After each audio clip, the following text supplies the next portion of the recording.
Well, welcome back to our next edition of Hello World with Mike Sarah. As always, probably broadcasting from Macaulay, Florida, USA, planet Earth. And with me today is a great singer, songwriter, musician, performer, Sheldon Holder from Toronto, Ontario, Canada. And Sheldon, it's a pleasure and honor you could join me today and talk about your great music. And first of all, why don't you tell us a little bit about yourself, your background, and where your love and passion for music comes from? Oh well, I'm from Canada. I was born in Canada, but I grew up in the Caribbean, Trinidad and Tobago to be exact. And I guess my love for music, I've always loved music since I'm like a very little kid. Before I even knew the words to songs, I wanted to be a singer. I wanted to play the drums. I wanted to play the guitar. My father played instruments, not seriously, but my father did play instruments, and I guess there's also that was the part of him that I admired most. My father was an engineer, electrical engineer, but I really did have this romantic idea that of my father as a musician. My father played in small bands as a young man and stuff like that. And I wanted to follow suit. And my mother was musical. My sister is musical. So, there's always music around, Caribbean music. Growing up in Canada, spending my formative, like early years, not necessarily my formative, but my early years. I lived in Canada until I was 7 years old. And I grew up listening to a lot of American rock, a lot of country. Yeah. And so, there's like a hybrid of music types floating around in my brain. I grew up having West Indian parties in my basement. So there's a lot of calypso and soca music as well. Is also kind of part of my musical education. So those are the cliff notes of my interest, how my interest in music came about. Oh, great. And as we mentioned that, you're a songwriter. And so, I mean, have you been writing songs for a while then? Yeah, I've been writing songs before I knew there were songs. Right. Yeah. That as a child, I was very, very attracted to like rhythm and stuff like that. Like simple things like the sound of the washing machine would become, like the washing machine was a musical instrument for me. Yeah.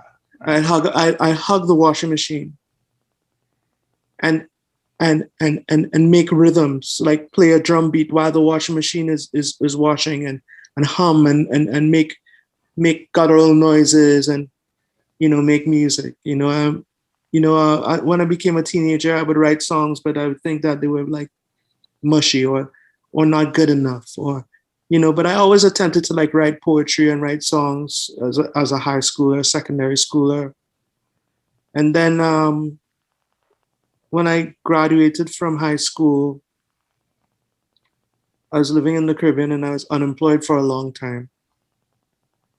But I was, all of my friends, we kind of discovered the guitar, And I always had guitars in my house, but, when your peers are doing it, you gravitate towards, doing what your friends are doing. And all my friends were learning to play instruments and stuff like that. And, a lot of my friends were being, turning into like DJs and different things like that, all like creative musical painters, all these different things. And I gravitated towards music because I always had a knack for it. I could always imitate the songs on the radio, vocally imitate Michael Jackson or whatever. Like I was like always that kind of guy who was always singing and entertaining my friends, I guess, in school and stuff. And so that's like the origin of me getting into music. I wanted to be a vocalist, wanting to be a songwriter. I would say like I started to get really serious around 17. Oh, okay. Okay. By the time I was 18 and 19, somewhere around there, I was getting hired to write stuff. Oh, to like write music for ads and different things like that, you know, to go in studio. I was fortunate, Oh, you great. know. So for you that you write things, you mentioned for ads, and I mean, is that something you still do, or? I did something not recently, no. Like maybe within the last 3 or 4 years, I one of my songs was selected for it's hard for me to remember what it is now. It feels Right, like it's so long ago, but it was like it's a song I have called Imagination. It was selected for like an international youth forum. right, It meant to inspire youth from all different parts of South America to get to engage with technology. And I did like how to say a remix of the song. That's the last thing that I did ad wise. That was for this company called Ogilvy and Mather. The song was selected and they asked me to do the song to as an ad. But I've since departed from doing ads and that kind of thing, and more just making music, making the music that I like, and performing the music that I like. You know, I love to perform. Well, you know, the yeah. pandemic's not so good for that, but Oh, that's my that's more my that's where everything is settled for me. I great, love to perform. I love to entertain, and I great. love to do my own songs. Yeah. So yeah, you prefer then your own songs, and you don't do a lot of covers then, huh? No, no, no. Like, you know, even if I do a cover, like I do this cover this song by Mazzy Star, Fade Into You. Right. You know, I do it in my own way. Yeah. You know, Right. um, like even if I really really like a song and I feel like I want to cover it, I still try to make it uh, to do justice to the song. You know, not just to try to replicate it. You know, but I would say safely like 96% of my repertoire is original music. Yeah. Okay. Okay. Well, yeah, that's good there. So you mentioned, Sheldon, about that you write all of these songs. So I mean, for you, when you're writing the songs, do you just try to envision like the melody and the words, or do you tend to envision all the instruments that you play, different instruments, or? Um, I wouldn't say I'm not much. I mean, I play instruments, but I'm not really like an instrument dude. Right. I'm more like a melody guy. Right. Right. So sometimes, you know, when I'm sleeping, I'll hear a melody. I'm sleeping, I might hear a bass line. Right. A lot of times I hear a bass line, I hear a drum beat. And or if I am playing my guitar, I might play a chord and the chord will resonate in a certain way with me. Because I feel like music has obviously music resonates, but you know, like music not only resonates, like it seems to have enough impact on the atmosphere in a room. Right. Right. Qualities of music seem to resonate in a way that there's a quality that uh, dissolves the barriers between you and me and makes us feel like we're together. And when I hear music or sounds or chords that I feel will be useful in encouraging that process, be it a lyric, sometimes it will be a lyric first, sometimes it'll be a bass line, sometimes it might be a drum beat, something that enters into my world while I'm asleep. You know, like I said, like when I was a kid, the sound of the washing machine, when I hear Yeah. these, Yeah. when I hear that resonance, that I believe that would help that process of making music and bringing us together, then I'm tempted to to shift things into music. You know, the way that I make music, I guess I want to believe that it's unique to me because it's not always a clearly musical process. Right. As say for someone who's a composer, who's classically trained, or went to school to learn music. I never really went to school to learn music, but I was just always like oddly musical. So a lot of times I write the songs, I hear the horn lines, Yeah. I hear bits of songs, but the people who really make my music come alive are the musicians in my band. Right. And I'm fortunate to play with a lot of really good musicians. Over the years, I've played with some of the best musicians. And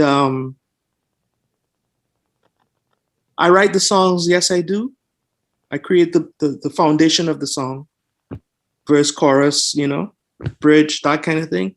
And then I bring it to the band that I'm working with, and we just play it until it's right. I know when it's wrong. Right. I know when it's wrong. I know when it's wrong. I'm clear when it's wrong. Right. And I just work with musicians until it becomes something that I can feel like I can represent as a front man, as a lead singer. Yeah, okay, Sheldon. So we want to talk about some of the nice songs our audience will be listening to. And first of all, we have Retribution. Can you tell us about this song? Retribution. Oh, the lyric is, it's we who build the city, but they planted a seed and they sowed a lie, and they pruned the tree with their foolish pride. And those who fight against the system, I'm damn well sure they paid the price. I'm damn well sure they get skinned alive. There's got to be some retribution. It's a revolution song. As Bob Marley says, I don't know if he's the originator of the phrase, but he says it takes a revolution to cause a solution. And that's what it's about. It's about the working people who, especially in this age in this digital age, where the work of human beings is being reduced in value. Right. The work of musicians is being reduced in value. Yeah. Everything is becoming digitalized and run by algorithms and clicks. Yeah. Everyone can make music from their laptop, which is great in a certain way, but in other ways, it devalues the workmanship of people who can really play instruments, because Right. music has fallen into the hands of sometimes people who don't even have the right spirit for producing music, and it's, Spotify, it can be on Spotify. And if it gets enough clicks, it becomes a hit. Retribution for all these things. That there's I guess a system, you could call it predatory capitalism, that seeks to commodify everything. Retribution is speaking out against that system. That's what the song is about. Okay. All right. It's about crime waves of revolution. Right. In the third world, people are the poor in general are criminalized. Yeah. But it's been my observation that it's a system that causes the crime. Right. System that divides rich from poor, that decides that some people will prosper and others will suffer. Or if I don't have the educational background, then I'm denied the access. Right. That's what retribution is about. Okay. Now another song we have here is "Lady of the Night." Can you tell us about this song? Well, Lady of the Night, obviously it's about a whore, Right. And I say in the song, I smell your perfume. And really that's a metaphor for this woman who, under conservative circumstances, is an outcast from society because what she's chosen as a profession. But she serves us all, and she embodies us all. And And I say I smell your perfume, it means I smell your essence. I smell the beauty in you.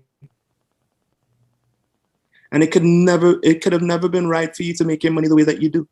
Is a line in the song, but it's not really a condemnation of her choices. It's more that an observation that at some point in time we all find ourselves making compromises that we don't like with our bodies. Right. Doing things that maybe ordinarily, if we were given a chance, we may not have made those choices, but we have to prostitute ourselves in this world to be able to survive. And so Lady of the Night is really a salute to women who struggle.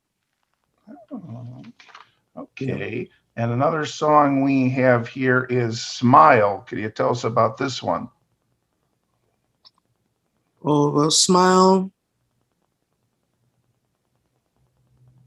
It's a love song, really. Okay.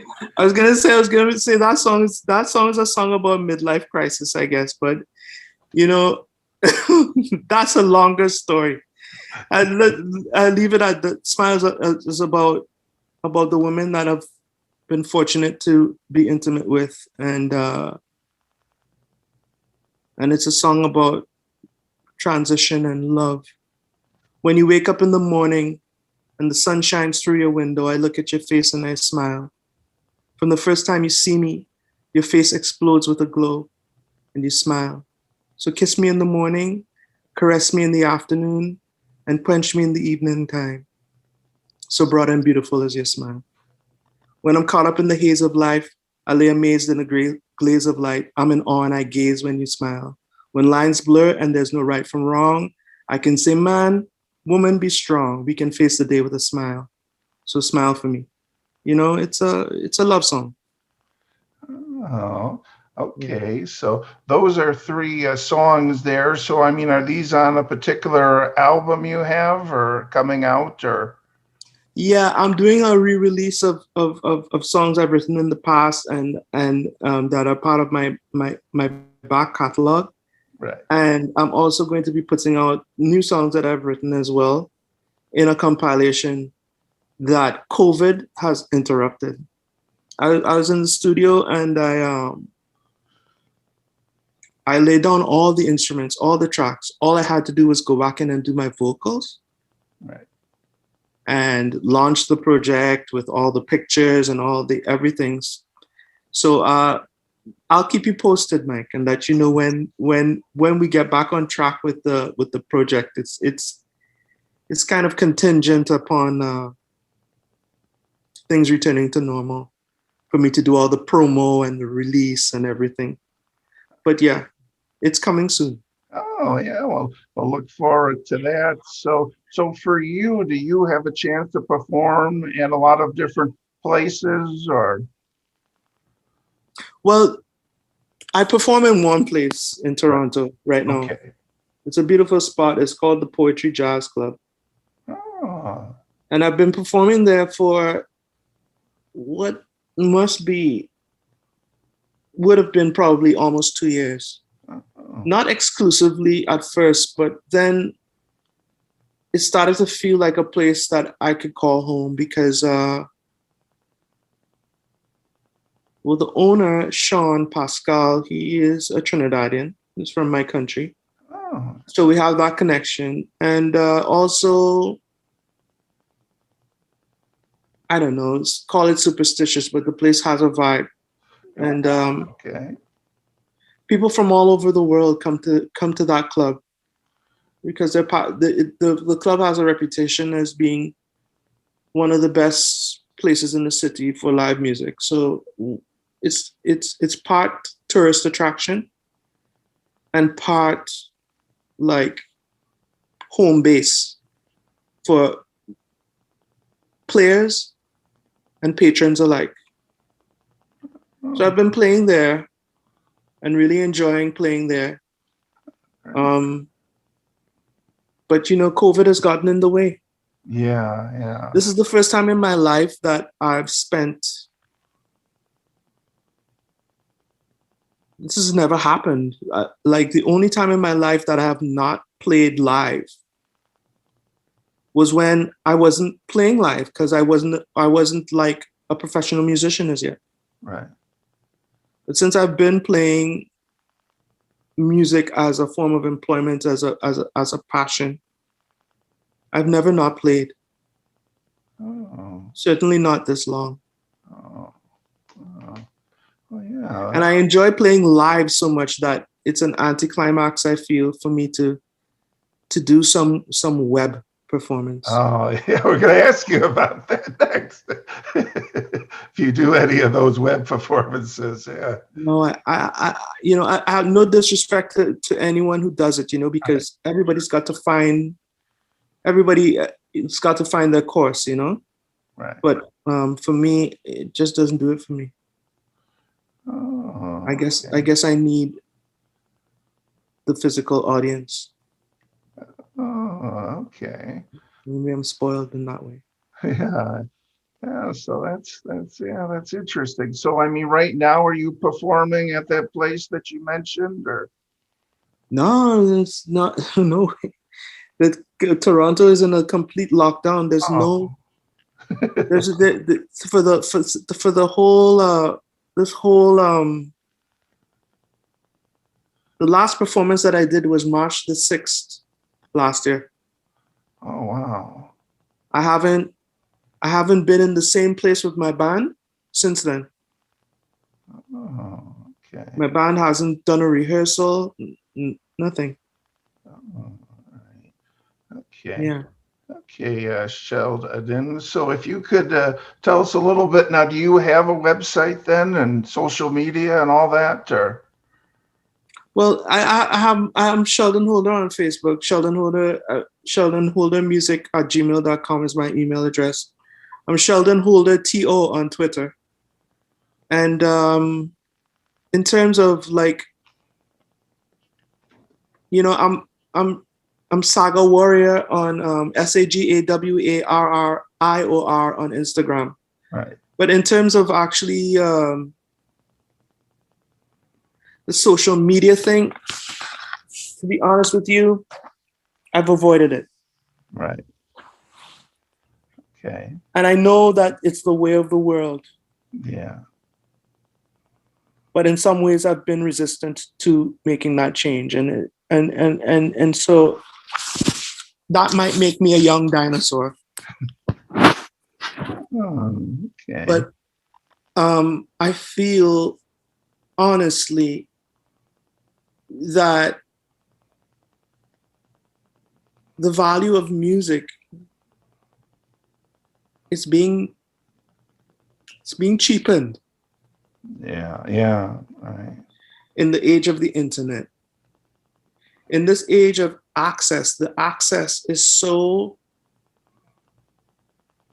easy Yeah. that the product has lost its value. Right. And so I've stayed away. The new music that I'm putting out, I've kind of succumbed to the system of doing things, and I'm basically going to give it away by putting it on Spotify and all the other streaming platforms. But over the time, I've been resistant. And just to give you a little historical background on my music and my band, I've always resisted mainstream forms of access to the public musically. Yeah. So I had a band in the Caribbean. The band was called 12 The Band. And the band was well known in Trinidad and was achieving some notoriety internationally. But our music wasn't played on the radio. It wasn't because we were a radio band. It was because of the momentum of people hearing about the band, hearing about the phenomenon of the music, and coming to see the band. And so in my incarnation of the music that I do in Toronto, the philosophy has also been the same. To play. Yeah. So I make a lot of music that that was never recorded. It was all live. Oh, wow. I'm very much a live performer. That's where I get my energy from. Being able to entertain an audience. I love to entertain an audience, and you know, they say self praise is no recommendation, but I can say confidently that I'm a very good live performer. Oh, Very, very good. oh, okay. And that's my forte, and that's what I've been in Toronto. I've been living in Toronto for this year will be 10 years that I've been living here. I've been living here for a decade, and I've been building my reputation as a musician in the city by live shows. I'm building a following. You have to come and see the band. Okay. You have to come and see the band. Right. Oh, okay. Yeah. So, And it's been working. yeah. Well, yeah. That's, You know, people find me, just like you found me. People yeah. find me, and so it's not published for a like mass media, but in Right. terms of if you want to call it a cottage industry of music, where I'm intimately engaged, intimately the people who know my music, Right. they find me, Right. Yeah. and so that's how I've been doing it, and I've been chided and chastised for not being on Spotify, and at the moment that I decided to give in and just record the music and put it out, and I got the backing and support of investors and whatnot to be able to release it and do it justice.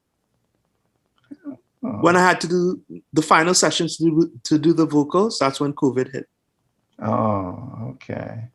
So, The studio that I was doing the work at, the studio closed down oh, because okay. it wasn't able to survive the pandemic. Oh, okay. So this is where I'm at right now.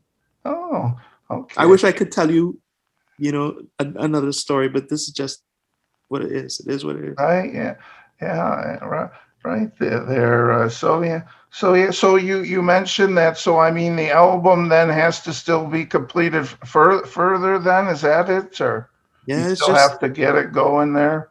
still have to do my vocals and then start mixing and all of that. Oh, But we okay. need to be able, we need to all be able to be in the same place without doing harm to one another. Right. Right. Uh, okay.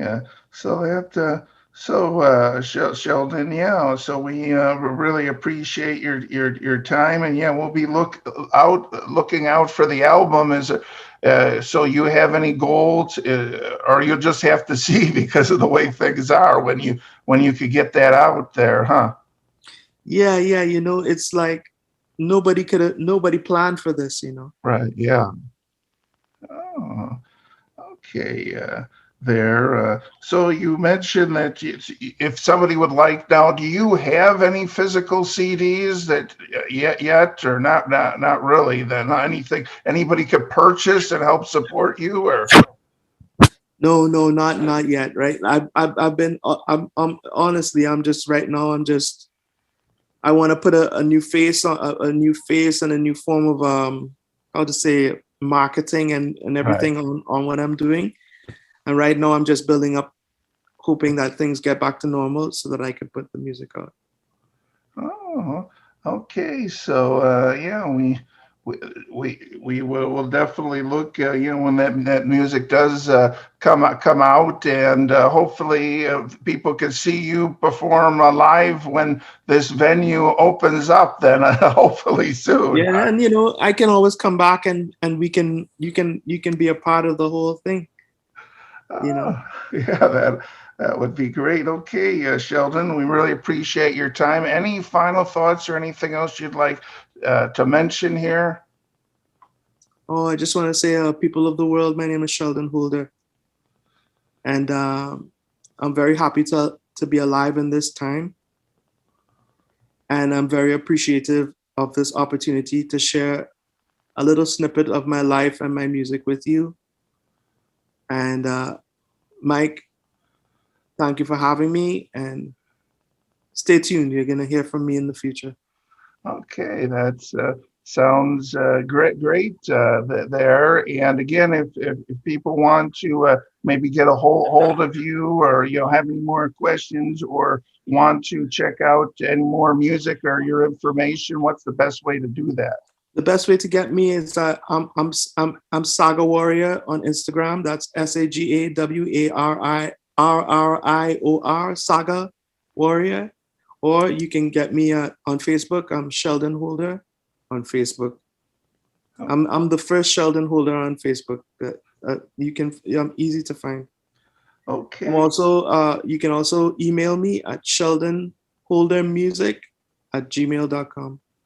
Okay, that sounds great, Sheldon. My guest has been Sheldon Holder, and you've been listening to Hello World with Mike Kara. And please catch us again next time.